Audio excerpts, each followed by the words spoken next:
Hello lovelies, welcome back to my channel. In today's tutorial we'll learn how to cut and sew this stylish keyhole butterfly gown with ruffles at the side. This is very beginner friendly, so if this is what you're interested in, let's get right into the tutorial. In this tutorial, I'll be making use of 2.5 yards of Ankara and 2 yards of organdy. At the part where you measure your yards, fold into 2, cut at the center, take one part of it, fold into 2 to take in the back measurements first. At the center of the fold, divide your shoulder measurement by 2 and mark, and from your shoulder measurements, mark in the length you want your butterfly to be. For mine, I wanted mine to be 15 inches. I marked 15.5. Half inch for the joining of the organdy to it. After that, you want to take in the full length of this gown. I want this gown to be 37 inches by the time I'm done with it, but I marked 33.5. 0.5 inches for the joining of our organdy to the down part. That will be 4 inches, and making it a total of 37 inches. And you just go ahead and cut as you see me doing. So after cutting, I've gone ahead to fold in the front part with an extra 2 inches, which should be 7 as a button flap for the front, and just place my back piece on top of it and go ahead to take in our neck measurement. So for the width of the neck, I marked 2.5, and for the depth of the back neck, I'll be going down for the back with 1 inches, and for the depth of the front, I'll be going down for the front with 2.5 inches. And just curving as you see me doing. After doing that, at the end of our butterfly length, I'll go down by 1 inch and slope to our neck to get our shoulder slope. After getting our shoulder slope, we go ahead to measure 16 inches from the top to measure our waist from there. So after marking your 16 inches, you divide your waist by 4 and you marked your waist measurement divided by 4 and you marked. Mine turned out to be 6 inches, but I marked 7. I don't want this to be that tight on me at my waist, so I just increased it by an extra 1 inches. So from that 7 inches, you go out to get that keyhole part 6 inches from that 7 inches we've got before. That's in our waistline, and just measure 6 inches as you see me doing and marked. So at that 6 inches point, you go up by 2 inches to create that keyhole, that round hole at the center. Then you go up by 2 inches, go downward by 2 inches, and at the sides you also go out by 2 inches. At the other side you also do as well to go in by 2 inches as you see me doing, and you just use your free hand to carve in a circle. You just do that carefully to get a perfect circle.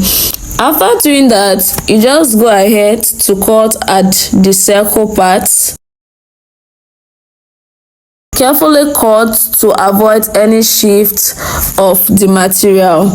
After doing that, after cutting at the circle part, you want to go ahead also to cut at your shoulder slopes and also your necklines as well.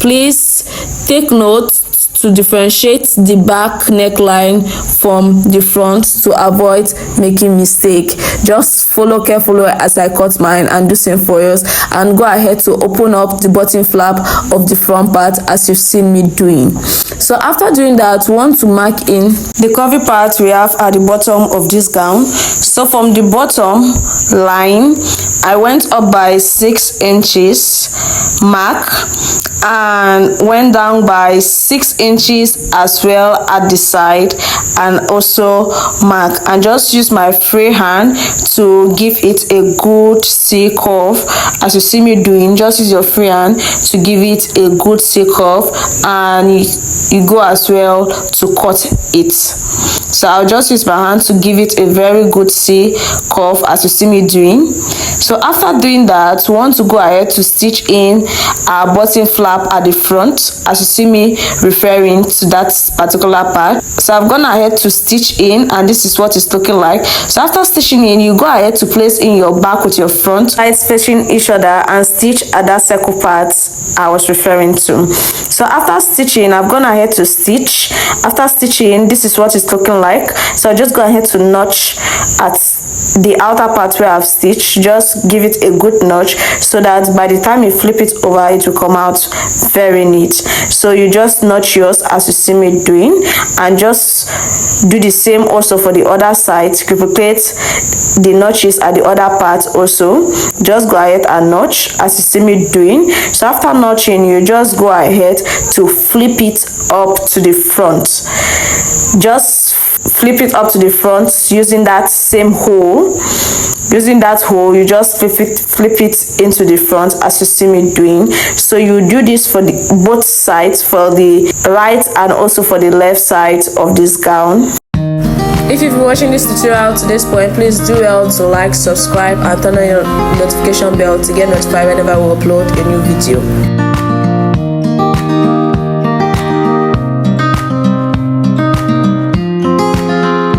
So after doing that, you want to go ahead to join in the shoulders. So you just take in your shoulder and flip it over to the wrong side, just as you see me doing. Just take it, flip it over to the wrong side, to the back side, and join them together and just run a stitch through it.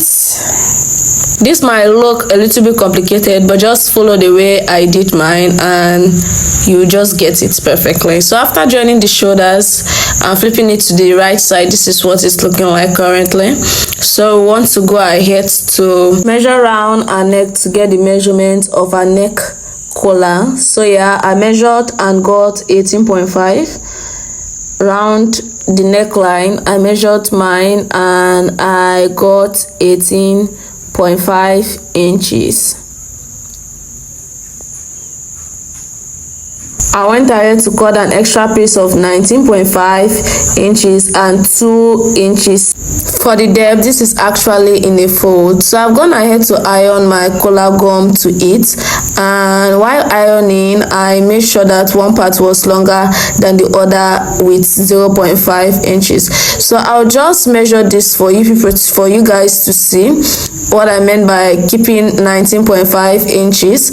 So initially our collar is 18.5, so I'll just mark with my pen 18.5 at the two sides, leaving half an inch at the right side and half an inch at the left side for the stitching allowance at our collar, and use my free hand to give it a good curve.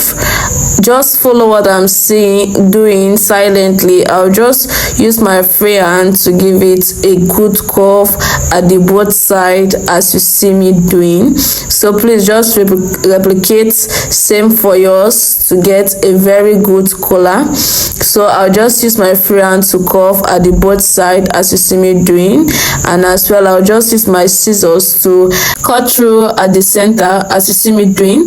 Just do same for yours. I went ahead to cut through at the center as you can see me. So after cutting this, I'll just go ahead to stitch at those points where I drew with my pen. I'll just go ahead to run a stitch all through and just go ahead to do that and come back again. So after stitching at that point, this is what it's looking like for mine. This is what mine is looking like. I stitched, and I'm just going to be flipping this over to the front as you can see me doing.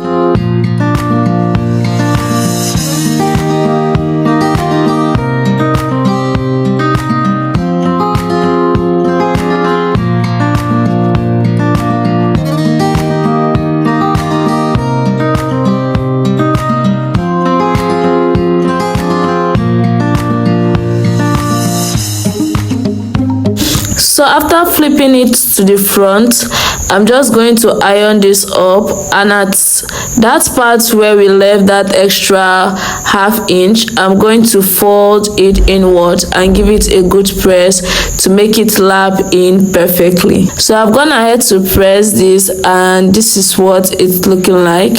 So just go ahead to notch the center point of this particular collar we've done. So you just go ahead and notch, and also notch the center point of your neckline on your gown as well.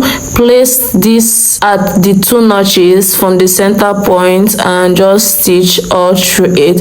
So I've gone ahead to stitch, and this is what it's currently looking like. So I'll just turn it over and also stitch with the second collar part to lock this up all together. So I've gone ahead to lock up, and this is what our collar is looking like. Very neat and very perfect. So I just want to take in measurements round the part. We'll be adding our organza, that is round the bottom part of this gown, right round the part where our butterfly is. Just literally just go around this gown to know the length in which we'll be cutting our organza fabric. So you just do the same for yours. Keep going round and round and round and round, from the front to the back to the side. Just keep going around. So after I was done doing that, I got 204. After going around, I got 204.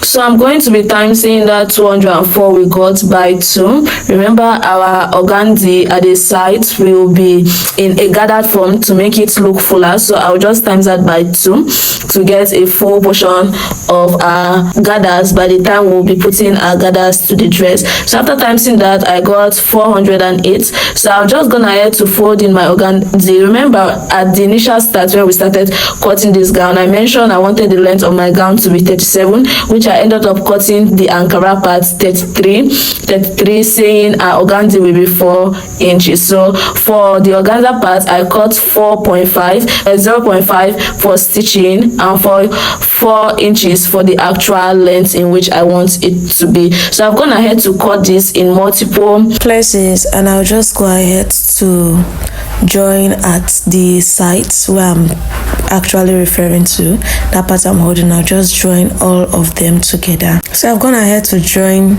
them. So I'll just run through my gather stitch, and I've gathered this particular organza, and I gathered it to a total of 204.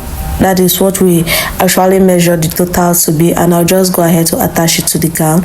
So I've gone ahead to attach it to the gown, and this is what it's currently looking like. Very pretty, very neat. This is what it's looking like. So the next thing we want to do is to take in our measurement. So from my shoulder, I'll mark 10 inches. That is where I'll start stitching my bust, and from that 10 inches I marked my waist line, which was 16. From my shoulder to my waist was 16 inches, and my shoulder to my hip line as well. I'll just mark, repeat the same thing for the other side. You just go ahead to mark yours. So after doing that, I want to go ahead to take in my bust measurement divided by 4 and mark. I added an extra 1 inches to it. I don't want this to be really tight on me like I mentioned earlier, and do the same thing to my waist divided by 4, add an extra 1 inches. Do the same thing to my hip divided by 4, add an extra 1 inch to it as well. And at the down part, I didn't stitch all through to the down part. From that particular point where we join our ruffle to our Ankara, I went up by extra 1.5 inch and just stop stitching there. So basically these are the places we are going to be stitching. So I just immediately went as well to do my buttonholes. So I was just marking the places where I'll be putting my buttonholes.